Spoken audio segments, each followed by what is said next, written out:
Everyone, तो ये हमारा ना थर्ड चैप्टर है। ओके, और थर्ड अभी तक हमने 2 चैप्टर पढ़ा था, ये थर्ड चैप्टर है और ये भी बहुत इंपॉर्टेंट है। एक क्वेश्चन इससे भी आपको देखने को डेफिनेटली मिलेगा। तो ये हमारा जो चैप्टर है वो है जीवों में विविधता, यानी डाइवर्सिटी इन लिविंग ऑर्गेनिज्म। ठीक है। अब यहाँ पे कुछ चीज़ें दिया हुआ था, जैसे हम एक और जहाँ सूक्ष्मदर्शी से देखे जाने वाली बैक्टीरिया जिनका आकार कुछ माइक्रोमीटर होता है, वही दूसरी ओर 30 मीटर लंबे नीले व्हेल या कैलिफोर्निया के 100 मीटर लंबे रेडवुड पेड़ भी पाए जाते हैं। कुछ चीड़ के वृक्ष हजारों वर्ष तक जीवित रहते हैं, जबकि कुछ कीट जैसे मच्छर का जीवन काल कुछ ही दिन का होता है। तो यहाँ पे 2-3 पॉइंट दिया हुआ है कि देखो, कुछ जो माइक्रो ऑर्गेनिज्म होते हैं ना, तो उनका क्या होता है, उम्र कम होता है, आकार कम होता है। तो यहाँ पे जो फैक्चुअल डाटा इंपॉर्टेंट हो जाता है वो होता है कि बैक्टीरिया का आकार कितना होता है, तो माइक्रोमीटर के आसपास होता है। ठीक है, बस इतना ही। वही नीलो व्हेल का लंबाई कितना होता है, एक ऑन एन एवरेज तो 30 मीटर लंबा होता है। ठीक है। रेडवुड जो पेड़ है जो कहाँ मिलता है, कैलिफोर्निया में, कितना लंबा होता है, तो 100 मीटर लंबा तक होता है। ठीक है। और चीड़ के वृक्ष कितने तक जीवित रहते हैं, तो हजारों वर्ष तक वो जीवित रहते हैं, जबकि जैसे कीट मच्छर वगैरह कुछ दिनों तक ही जीवित रहते हैं, इवन चींटी वगैरह भी। ठीक है। अब अगला है वर्गीकरण का आधार क्या है ना, यानी इसका जो हम विभाजन करते हैं तो उसका हम आधार क्या लेते हैं वो है, तो यूनानी विचारक जो अरस्तु है, उन्होंने जीवों का वर्गीकरण उनके स्थल, जल और वायु में रहने के आधार पर किया था। तो पहला बात है कि जीवों का वर्गीकरण का विचार किसने दिया, तो अरस्तु ने दिया। दूसरा दे सकता है कि बताइए जीवों का वर्गीकरण स्थल, जल और वायु के आधार पर किस वैज्ञानिक ने की, तो अरस्तु ने की। अरस्तु कहाँ का है, तो यूनान का है। ठीक है। अब जैसे कुछ समुद्र में रहने वाले जीव का उदाहरण है, तो समुद्र में आपको पता है कोरल रीफ्स यानी प्रवाल, व्हेल, ऑक्टोपस, स्टारफिश, शार्क, ये सब कहाँ मिलते हैं, समुद्र में मिलते हैं। और ये कैसे एक दूसरे से अलग है और इन दोनों में समानता क्या है, तो ये एक दूसरे से अलग कैसे, आकार में अलग है, रहने की शैली में अलग है, भोजन ग्रहण करने के लिए अलग है, लेकिन समानता क्या है, तो ये समानता आवास है। मतलब ये सभी के सभी कहाँ रहते हैं, समुद्र में रहते हैं। ठीक है। अब यहाँ पे अगला एक लक्षण दिया हुआ है कि किसी जीव का लक्षण से हम क्या समझते हैं, मतलब वो कोई हरकत करता है तो उसका कारण क्या है, तो उसका कारण है कि उस जीव का कोई विशिष्ट रूप या विशिष्ट कार्य है। मतलब कि अगर उसका हाथ है तो हाथ से वो क्या करेगा, खाना खाएगा, कपड़ा धोएगा, यही सब करेगा ना, पैर है तो दौड़ेगा, है ना, यही सब करेगा।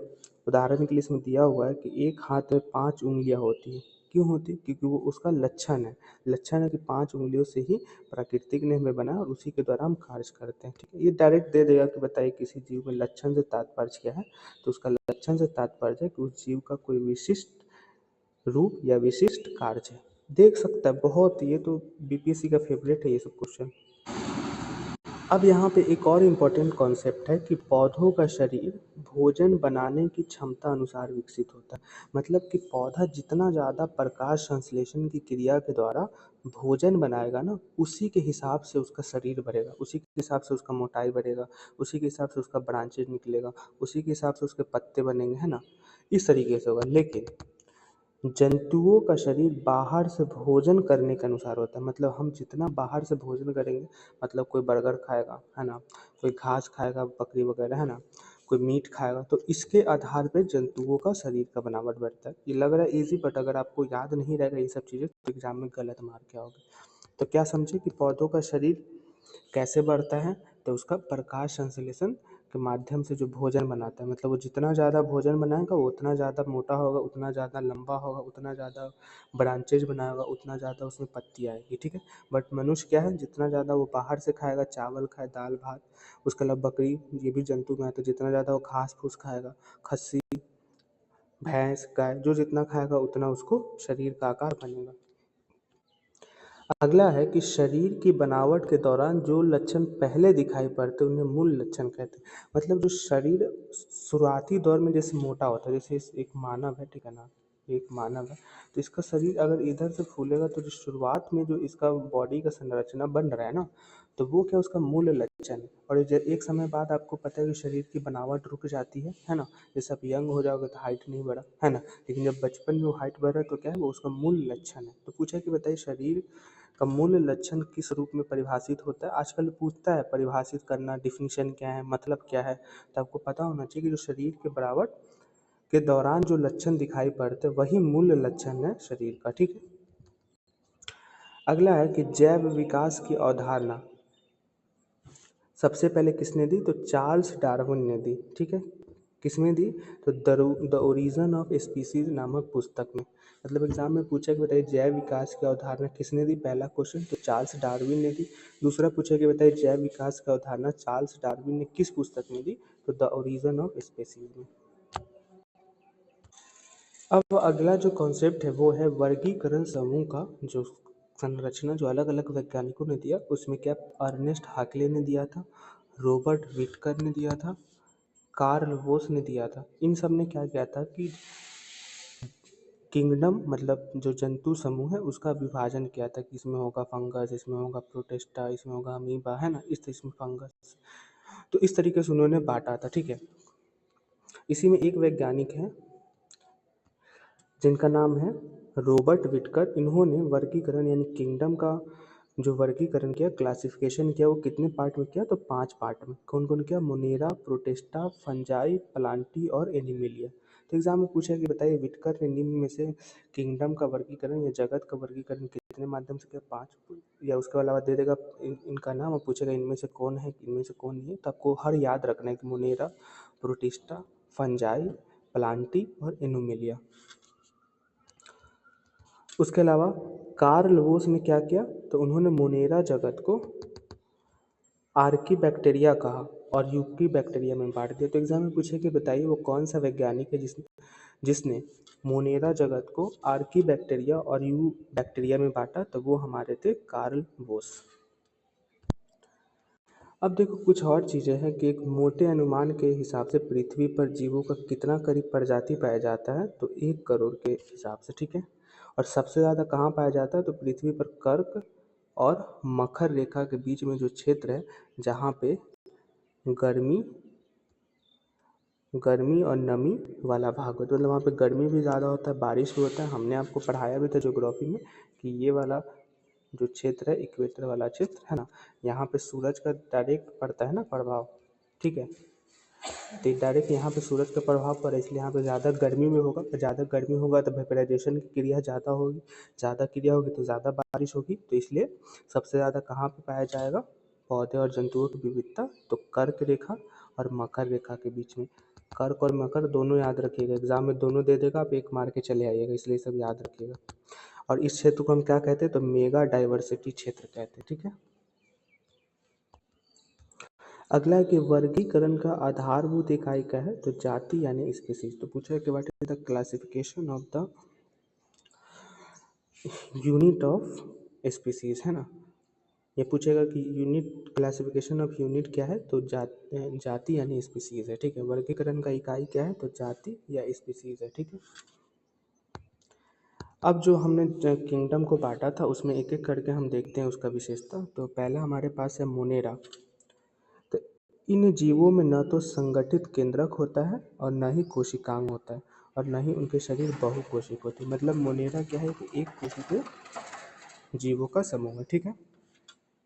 इसका पोषण स्तर स्वपोषी अथवा विषमपोषी, मतलब ये खुद से मतलब अपना पोषण पदार्थ इकट्ठा कर सकते हैं या दूसरों के माध्यम से भी कर सकते हैं। मोनेरा का एग्जाम्पल कौन है, जैसे जीवाणु, नीलहरित शैवाल अथवा साइनोबैक्टीरिया, ठीक है।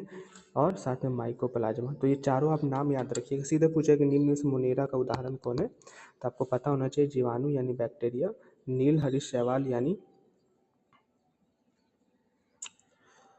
क्या बोलते हैं इसको यार, अभी मैं बोला था, कोरल रीफ, और साइनोबैक्टीरिया और माइकोप्लाज्मा, ठीक है।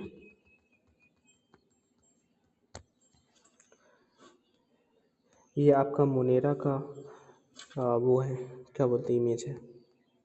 नेक्स्ट हमारा है प्रोटिस्टा। इसकी क्या क्या विशेषता है, तो ये एक कोशिका होता है और यूकैरियोटिक जीव आते हैं। यूकैरियोटिक मतलब इसमें मानव भी आता है, ठीक है।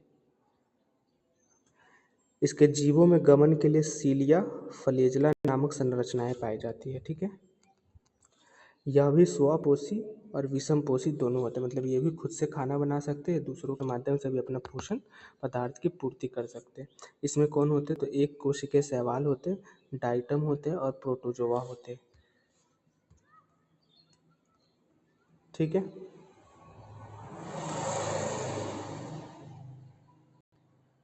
इसके अलावा देखो और भी होते हैं,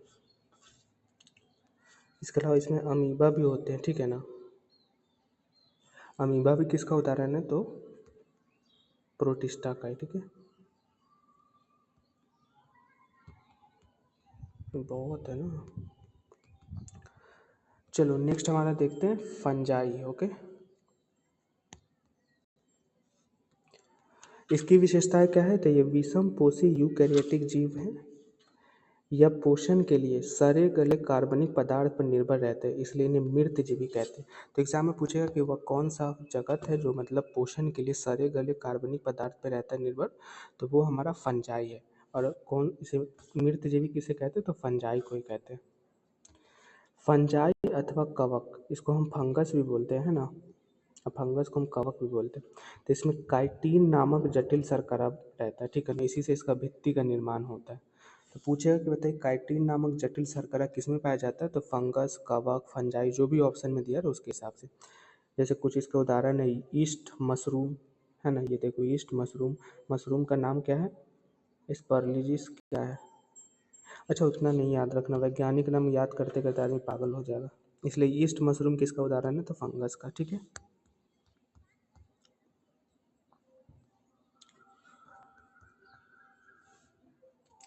इसके अलावा और इसकी क्या विशेषता है, अ, देखो कवकों की कुछ प्रजातियां जैसे नील हरित शैवाल के साथ अस्थायी अंतर संबंध बनाती है। कवक की कुछ जो प्रजातियां है ना, जैसे मतलब नील हरित शैवाल जो हमने ऊपर में पढ़ा था कोरल रीफ, उसके साथ ना अंतर संबंध मतलब एक रिलेशन इस्टेब्लिश करती है, जिसे हम क्या कहते हैं, सहजीविता कहते हैं। मतलब उसके साथ सह मतलब जीवन जीने की सहभागिता, मतलब एक साथ जीने का कसम मरने टाइप का। ठीक है ना, और ऐसे सहजीवी जीवों को क्या कहते हैं, लाइकेन कहते हैं। ठीक है, और ये लाइकेन कहाँ मिलता है, तो पेड़ों के छालों पर रंगीन धब्बे के रूप में दिखाई पड़ता है। तो एग्जाम में पूछे कि बताइए पेड़ों के छालों पर लंबी रंगीन धब्बों के रूप में कौन दिखाई देता है, तो लाइकेन ध्यान देता है। और लाइकेन क्या करता है, तो सहजीविता का काम करता है। ठीक है, नेक्स्ट हमारा समूह है प्लांटी। तो इसमें बहुकोशिकीय यूकैरियोटिक जीव आते हैं। ठीक है, ये स्वपोषी होते हैं, मतलब ये दूसरों से नहीं, खुद से मतलब खाना बना के खुद ही खाते हैं। और ये प्रकाश संश्लेषण के लिए क्लोरोफिल का प्रयोग करते हैं, मतलब डायरेक्ट सूरज की रोशनी के माध्यम से ही अपना खाना बनाते हैं और खुद ही खाते हैं। सभी पौधा मतलब जितने भी प्लांट है वो सभी किस में आएंगे, प्लांटी समूह में। ठीक है,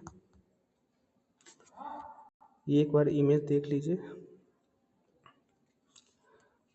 देखिए जीवधारी है, जीवधारी से दो ब्रांच बना, प्रोकैरियोटिक, यूकैरियोटिक। यूकैरियोटिक में दो चीज आता है, एक कोशिकीय, बहुकोशिकीय। ठीक है, प्रोटिस्टा किसके अंदर आता है, तो एक कोशिकीय के अंदर में। और बहुकोशिकीय के अंतर्गत कौन आता, कोशिका भित्ति जैसे एनीमिलिया, उसके अलावा प्रकाश संश्लेषण नहीं करने वाला फंजाई, प्रकाश संश्लेषण करने वाला प्लांटी, ये सब क्या है, बहुकोशिका यूकैरियोटिक का भाग है। ठीक है ना, तब देख रहे एकैरियोटिक में कोई नहीं आता पादप, ये समूह पांच जो हमने किंगडम का वर्गीय क्लासिफिकेशन किया, बट यूकैरियोटिक में एक कोशिकीय और बहुकोशिकीय। तो आप ऐसे याद रखोगे कि यूकैरियोटिक जीवधारी वर्गीकरण में सिर्फ एक कोशिकीय में प्रोटिस्टा आता है, प्रोटिस्टा के अलावा जितना आता है सबके सब क्या है, बहुकोशिकीय है। ठीक है, अगला है एनीमिलिया। तो ये भी बहुकोशिकीय यूकैरियोटिक जीव का उदाहरण है। इसमें कोशिका भित्ति नहीं मिलता है और ये जीव विषम पोषी, मतलब खुद से खाना नहीं बनाते, दूसरों के माध्यम से अपना खाना ग्रहण करते।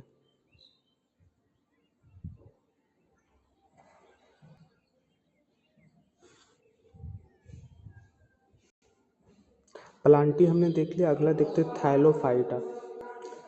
इसे हम शैवाल के भी नाम से जानते हैं और ये मुख्य रूप से कहाँ मिलता है, तो जल में पाया जाता है। जैसे कुछ थैलोफाइटा उदाहरण है, जैसे यूलोथ्रिकस, स्पाइरोगाइरा, कारा।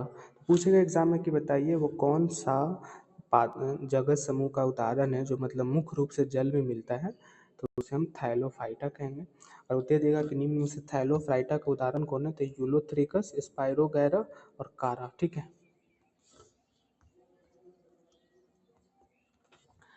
नेक्स्ट है ब्रायोफाइटा। इस वर्ग के पौधों को पादप वर्ग का उभयचर कहा जाता है। तो पूछेगा एग्जाम में, कहते हैं कौन सा वर्ग के पौधों को पादप वर्ग का यानी प्लांट का उभयचर कहा जाता है, तो ब्रायोफाइटा। यह पादप, तना और पत्तों जैसी संरचना में विभाजित होती है। इसके कुछ उदाहरण है ब्रायोफाइटा के, जैसे मॉस और मार्केसिया। मॉस और मार्केसिया किसका उदाहरण है, तो ब्रायोफाइटा का। अगला है टेरिडोफाइटा। इस वर्ग के पौधों का शरीर जड़, तना तथा पत्ती में विभाजित होती है। ठीक है। और इसमें शरीर के एक भाग से दूसरे भाग तक जल तथा अन्य पदार्थों को संवहन के लिए संवाहक उत्तक भी पाए जाते हैं। बट इसमें मैंने एक चीज़ छोड़ दिया था, बट इसमें उत्तक नहीं पाए जाते एक शरीर से दूसरों, मतलब ब्रायोफाइटा मतलब ये लड़ने वाला है, तो इसमें उत्तक नहीं पाया जाता, खुद ही लड़ लेता है। ठीक है, ऐसे भी याद रखें। ये टेरिडोफाइटा है, मतलब ये क्या थोड़ा टेढ़ा है, टेढ़ा है तो इसको क्या करता है, दूसरों से ज़रूरत पड़ता है बार बार मदद मांगने के लिए, तो इसका क्या है, एक पदार्थ से अधिक पदार्थ के संवहन के लिए संवाहक उत्तक भी इसमें मिलता है। टेरिडोफाइटा का उदाहरण देख लीजिए, मर्सिलिया, फर्न और हॉर्सटे। एग्जाम में सीधे दे दे, बताइए निम्न से टेरिडोफाइटा का कौन कौन सा उदाहरण है।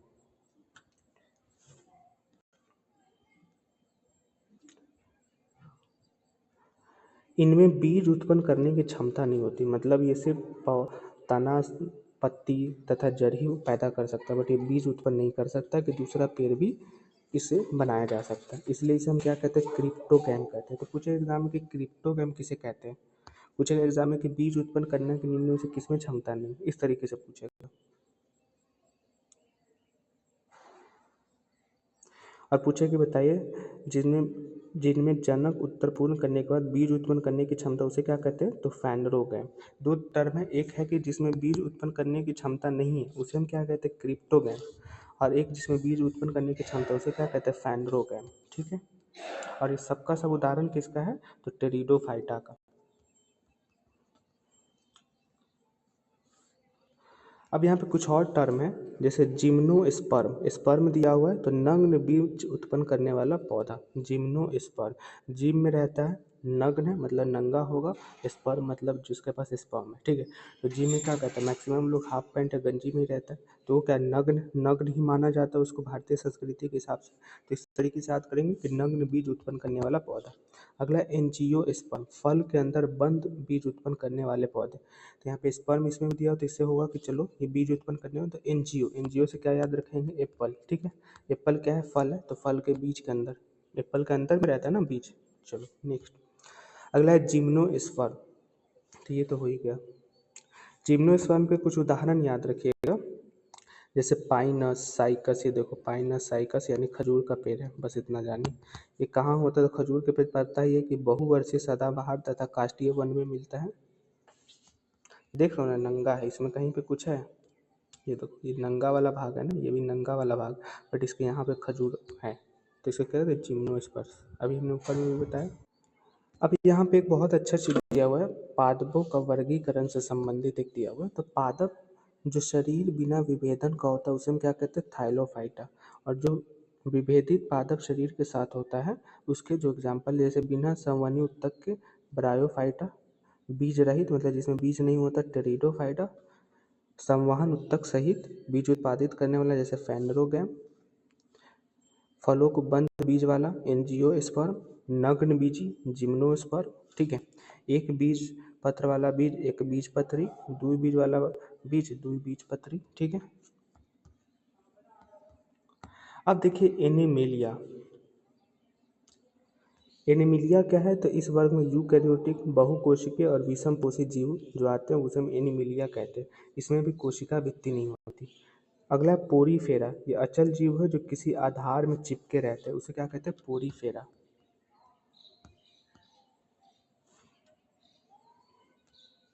ये देखो पोरीफेरा वृक्ष। इनका शरीर कठोर अथवा बाह्य आकलन से ढका होता है। इनकी शारीरिक संरचना सरल होती है, जिनमें उत्तकों का विभेदन नहीं होता है, और इन्हें हम स्पंज के नाम से भी जानते हैं। देखते हो ना कि गांव में स्पंज रहता है, पेड़ वगैरह रहता है। ये वाला तो पेड़ सब देखे होगे यार गांव में, जैसे साइकोन का वृक्ष, यूपोक्लेटा, स्पंजिला, ये सब किसके उदाहरण है? तो ये सब एनी पेरिफेरा के उदाहरण है। ठीक है, नेक्स्ट देखिए सिलेंट्रेटा। सिलेंट्रेटा जलीय जीव जंतु जो भी होंगे ये सिलेंट्रेटा समूह में आएंगे, जैसे कुछ कोरल, एकाकी, ये सब किसके अंतर्गत आएंगे? तो सिलेंट्रेटा। उसके अलावा और उदाहरण जैसे हाइड्रा, समुद्री एनीमन, जेलीफिश, ये सब किसका उदाहरण है? तो सबका सब है सिलेंट्रेटा। नेक्स्ट देखिए प्लेटी हेलमिनथीज। इनका शरीर कैसा होता है? तो त्रिकोरक होता है, यानी ट्रिप्लोब्लास्टिक होता है, यानी 3 कोशिकीय स्तर से होता है। ठीक है, सिंपली इनका शरीर कैसा होता है? तो पृष्ठधारी और चपटा होता है, इसलिए इन्हें हम चपटे कृमि के भी नाम से जानते हैं। इसका कुछ उदाहरण है जैसे प्लेनेरिया जंतु, लीवर फ्लूक, स्वच्छंद जंतु, ये सब किसके उदाहरण है? तो ये सब प्लेटी हेलमिनथीज का है। ठीक है, नेक्स्ट है नीमेटोडा। ये भी त्रिकोरक है, यानी 3 कोण इसमें भी पाया जाता है। इनका शरीर चपटा ना होकर बेलनाकार होता है। ये सब विशेषता मैं बता रहा हूँ, विशेषता लिखते जाइए कि इसका शरीर चपटाकार होता है, इसका शरीर बेलनाकार होता है। ठीक है, ये दूसरे में रोग उत्पन्न करते हैं, मतलब ये बीमारू वाला चीज़ है। ठीक है, जैसे गोल ग्रीन, फाइलेरिया, ये सब क्या है? तो नीमेटोडा का है, जो अलग अलग बीमारी पैदा करते हैं। नेक्स्ट है एनीलिडा।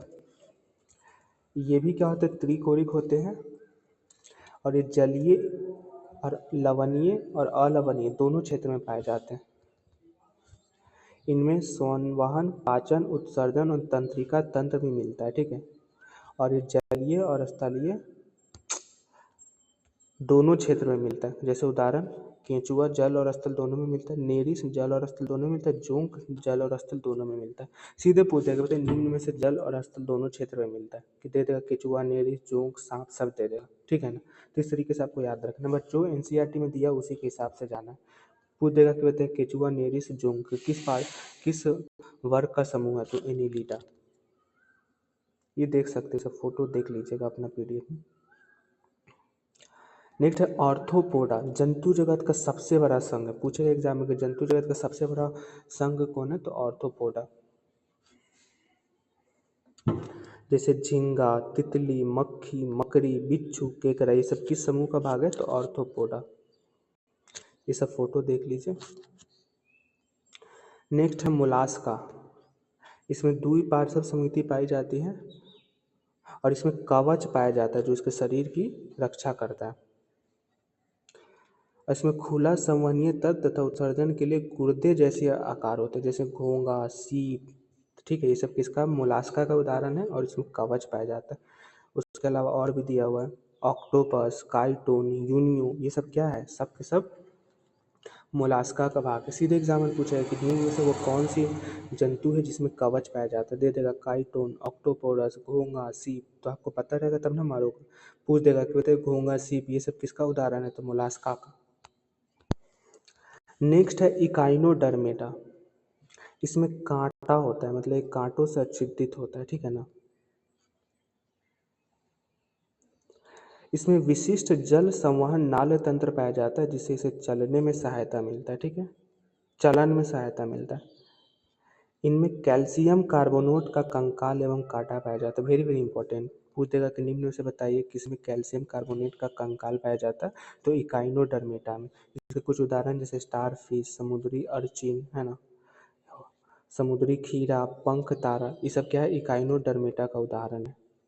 इसके अलावा तारा मछली, ये सब किसका उदाहरण? इकाइनोडर्मेटा। नेक्स्ट है प्रोटोकार्डेटा।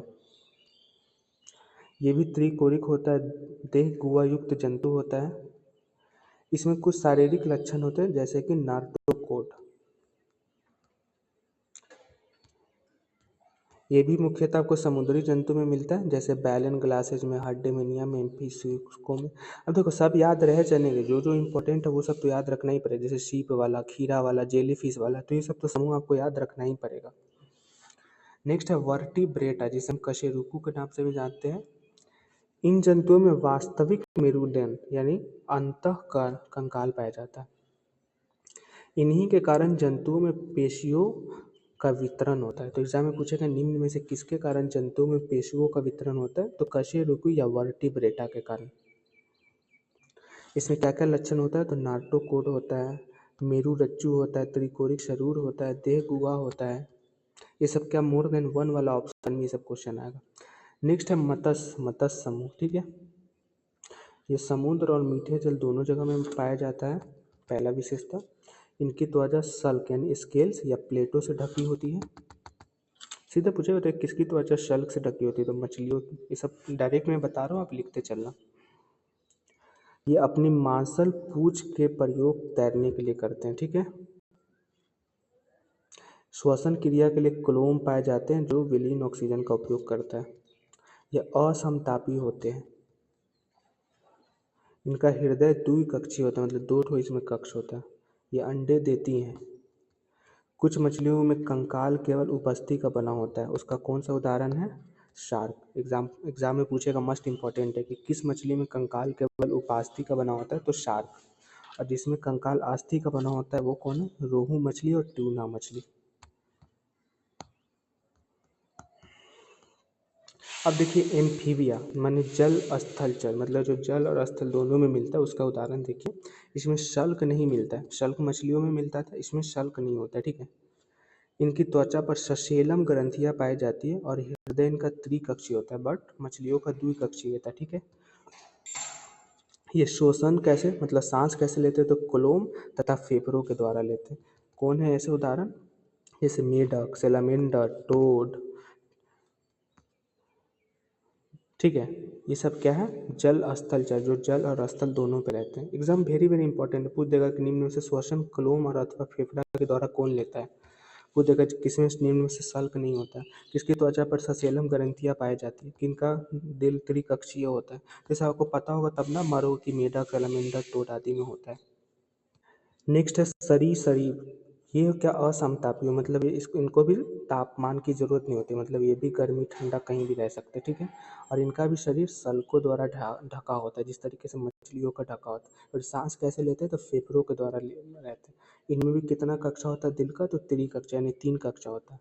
और मगरमच्छ में कितना कक्षा होता है, तो 4 कक्षा होता है। अब देखो इसमें दो तरीके से क्वेश्चन है। पहला पूछा कि निम्न में से सरीसृप का कौन उदाहरण है जिसका हृदय 4 कक्षीय होता है, तो मगरमच्छ एक अलग हो गया ना, एक्सेप्शन यानी अपवाद।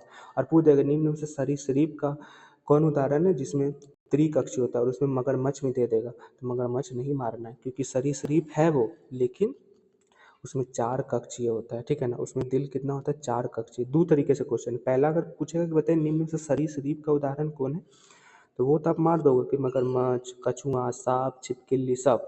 लेकिन पूछेगा ऐसे कि निम्न में से बताइए वो कौन सा सरीसृप है जिसमें त्रिकक्षा होता है, और उसमें अगर मगरमच्छ दे तो वो नहीं मारेंगे, बल्कि सिर्फ कछुआ, सांप और छिपकली में मारेंगे, ठीक है ना। दोनों तरीके से मैंने क्वेश्चन समझा दिया, इसलिए सब धीरे धीरे पॉइंट याद रखना है। नेक्स्ट है पक्षी। ये क्या होता है, समतापी होता है, मतलब समान ताप में रहने वाले हैं। अगर कोई ठंडा वाला प्रदेश में रहता है तो ठंडा वाला में रहेगा, गर्मी वाला में नहीं आएगा। इसका हृदय कितना होता है, तो 4 कक्षीय द्वारा 4 कक्षीय होता है, ठीक है। अब ऐसे भी क्वेश्चन पूछेगा तो निम्न में से 4 कक्षीय किसका होता है, तो उसमें अगर मगरमच्छ आएगा और पक्षी आएगा तो दोनों मारेंगे, क्योंकि इसके पास 4 है। लेकिन ऐसे पूछेगा तो निम्न में से वो कौन सा पक्षी है जिसका 4 होता है, तो फिर हम क्या मारेंगे, सफ़ेद स्टार चाहे जो भी है, कबूतर उबूतर, ठीक है। सांस कैसे लेते हैं, फेफड़ों के द्वारा। और जितनी भी पक्षियाँ होते सभी के सभी इसी समूह में आते हैं। नेक्स्ट है स्तनपायी, मतलब जिनका स्तन होता है। ये भी क्या होता है, समतापी, मतलब समान ताप में रहते हैं, ठीक है। इनका भी हृदय कितना होता है, तो 4 कक्षीय होता है। वेरी वेरी इंपॉर्टेंट ये सब है। इन वर्ग के सभी जंतुओं में नवजात के पोषण के लिए, यानी जो इनका बच्चा होता है उनका पोषण यानी उनका खाना के लिए क्या पाया जाता है, तो दूध ग्रंथि, मतलब ये इनके पास भी दूध होती है, तो ये अपने बच्चों को पिलाती हैं, ठीक है। लेकिन इसमें भी स्तनपायी में भी कुछ अपवाद है जो अंडा भी देती है, जैसे इकिडाना, प्लेटिपस, एकदम महत्वपूर्ण है, याद रखिएगा। और देखिए कंगारू जैसे कुछ स्तनपायी में अविकसित बच्चे मार्सुपियम नामक थैली में तब तक लटके रहते हैं जब तक उनका पूर्ण विकास नहीं हो जाता। तो पहला बात है, इसमें क्वेश्चन कैसे आएगा वो मैं बताता हूँ। पूछेगा कि बताइए निम्न में से मार्सुपियक नामक थैली में किनके बच्चे लटके रहते हैं या किन स्तनपायी में लटके रहते हैं, तो कंगारू में, ठीक है। और ये मार्सुपियक नामक थैली में क्यों लटके रहते हैं कंगारू में उनके बच्चे, तो उनका विकास नहीं हो पाता तब तक के लिए, जब विकास हो जाएगा तो वो हट जाएंगे। पूछेगा कि बताइए वो कौन सा स्तनपायी जिसमें बच्चे किस नामक थैली में रहते हैं, तो मार्सुपियम नामक थैली में, और ये भी स्तनपायी है, याद रखना है। तो स्तनपायी का उदाहरण कंगारू भी है, स्तनपायी का उदाहरण इकिडाना भी है, प्लेटिपस भी है, ठीक है। बट इसमें ये दोनों जो है ये अपवाद वाला श्रेणी में। पूछेगा कि बताइए निम्न में से कौन सा स्तनपायी अंडा देता है, तो आपको याद रखना है इकिडाना और प्लेटिपस, बस इतना ही। देखो इसमें व्हेल भी आएगा, चूहा भी आएगा, चमगादड़ भी आएगा, मनुष्य भी आएगा, बिल्ली भी आएगा, ये सब क्या है, स्तनपायी जानवर है। उसके अलावा ऊपर में भी देखा कंगारू भी आएगा, प्लेटिपस भी आएगा, इकिडाना भी, ये सब क्या स्तनपायी है। व्हेल मछली भी आएगा।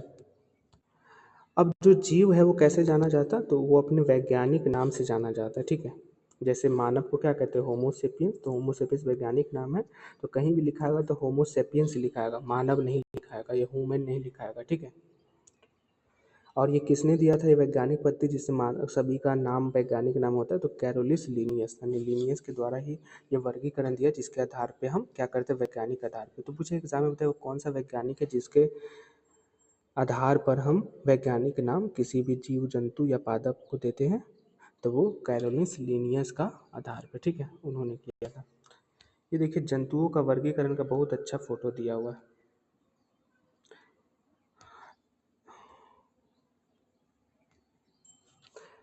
देखिए जैसे कोशिकीय स्तर की संरचना वाली जो एग्जाम्पल, जैसे पेरीफेरा, इसमें बाल, त्वचा, जठर त्वचा नहीं पाया जाता है, ठीक है। जैसे इसका एग्जाम्पल क्या है, सिलेंट्रेटा, प्लेटो हेलेथमिज, जिसमें उत्तक स्तर की संरचना होती है। वो सॉरी गलत हो गया, एक सेकेंड एक सेकेंड। देखो प्राणी दो जगह का होता है, कोशिकीय स्तर की संरचना जिसमें मिलती है और जिसमें उत्तक स्तर की संरचना मिलती है। कोशिका स्तर की संरचना मिलती है उसका एग्जाम्पल क्या है, पेरीफेरा। तो इसमें एक ही याद रखना है कि कोशिकीय स्तर की संरचना सिर्फ क्या है, पेशी पेरीफेरा, उसके अलावा जितने भी आएंगे सब उत्तक स्तर की संरचना होगी, यानी टिश्यू लेवल की स्ट्रक्चर होगी। तो एग्जाम में पूछेगा निम्न से बताइए उत्तक लेवल की संरचना किस में पाई जाती है, अगर पेरीफेरा देगा तो वो ऑप्शन गलत हो जाएगा, ठीक है ना, इस तरीके से। अब देखिए उत्तक स्तर की संरचना का विभाजन होता है, जैसे जिसमें बाल, त्वचा, जठर नहीं पाया जाता है, उसका उदाहरण क्या, सिलेंट्रेटा, लेटी हेल्थमिज। जिसमें कूट दो गुधारी होते हैं, उसका क्या होता है, एग्जाम्पल है निमेटोडा। अब देखिए देह गुहाधारी दो तरीके का होता है, जिसमें भ्रूण विकास के समय कोशिका से मेसोडर्म कोशिका का विकास होता है, जैसे मोलास्का, ऑर्थोपोडा, एनिलिडा।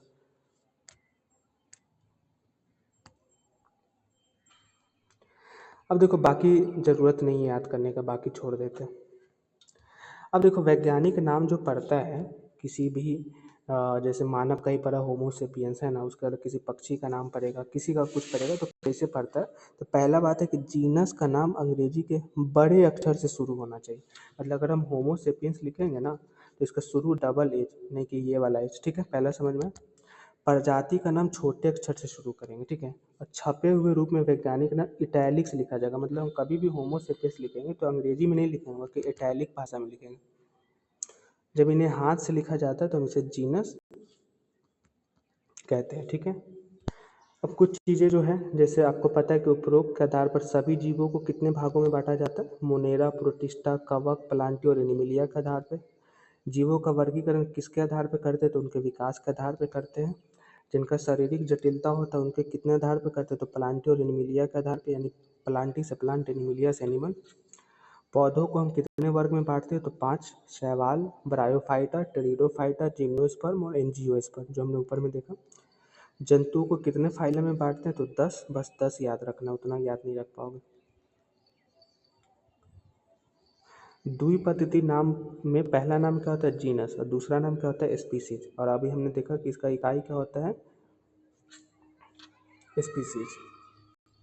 तो ये हमारा इंपॉर्टेंट चैप्टर था नेम। अगला चैप्टर जो हमारा है वो है जैव पराक्रम, ठीक है। ये सब क्लास 9 का बायोलॉजी है। क्लास 9 10 एक ही साथ है, जो टोटल 117 पेज है, तो लगभग हमने अभी तक आधा पढ़ लिया है, ठीक है। तो नेक्स्ट वीडियो में मिलते हैं, तब तक के लिए थैंक यू सो मच।